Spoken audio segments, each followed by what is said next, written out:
to this discussion.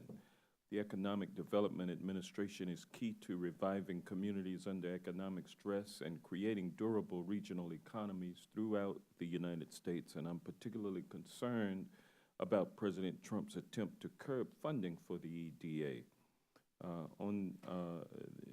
It's true that the administration has called for reduced funding to the Economic Development Administration in its 2020 budget request. Is that correct? That is correct. And despite EDA's success at helping American workers transition between careers, the Trump administration has called for draconian cuts to the EDA. I find this unsettling because it is the security of our economy and job system that makes our country the land of the American dream. How does a robust EDA help the American economy to flourish? Well, thank you for that question. You may recall we served together on House Armed Services Committee for years and enjoyed spending all night passing the NDAA each year. Yeah, we're coming back up on that time pretty of the year again. I can imagine. Yeah. That's all right. I'll be in bed asleep while you're awake. Yeah. I transitioned to T&I from House. Oh, did you? And I miss it. Maybe I'll pick it up as a third committee at some point. But I don't miss those late nights. Yes, indeed. Yep. Well, I mean, in my personal opinion, in my observation, and the measurements that we make here, there's no question that what we do at EDA helps the American people. It helps enterprise. It helps commerce. And again, what appeals to me is the fact that most of the dollars spent are by the local community and private individuals. That's really exciting to me, coming from a conservative, business-oriented background. But having said that, tough decisions have to be made. As I said before, each president has his or her own priorities in their budget, and certainly I support our president in his priorities. But to the extent that it's funded, and of course Congress controls the funding primarily to all agencies, we will be efficacious and efficient in spending every dime that's allowed.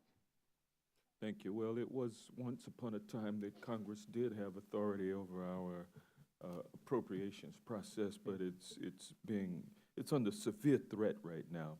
But do you believe that the EDA should be fully funded?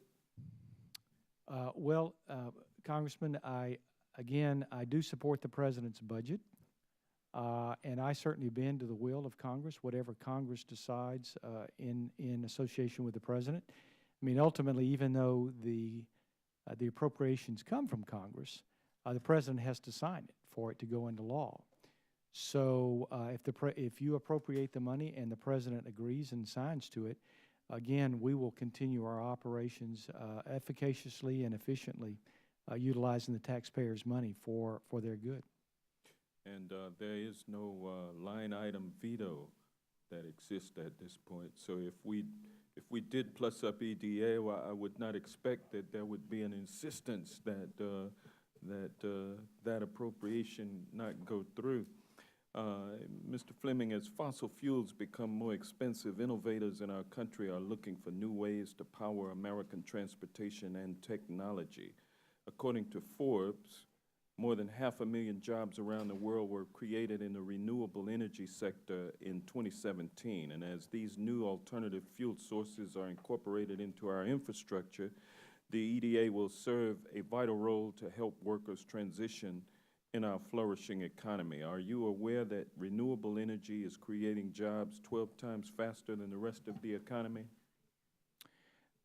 Congressman, to be honest with you, that's not really in my wheelhouse. I haven't studied that. I pretty much rely on the experts, and I can't claim any real expertise in that area, frankly. Well, you do agree that it would be important that Americans are skilled in renewable energy jobs to keep up with the sector's growth in the rest of the world? Well, I think it's a good thing that we have jobs available for American people. As you know, unemployment levels are at historic lows today. not least of which is because of the deregulation and the reduction in taxes that have so much stimulated the economy. And I come from an area where natural gas has been very successful. So whatever types of energy we use, we want it to be the cleanest and the most cost-effective possible, and we're always happy when it creates jobs.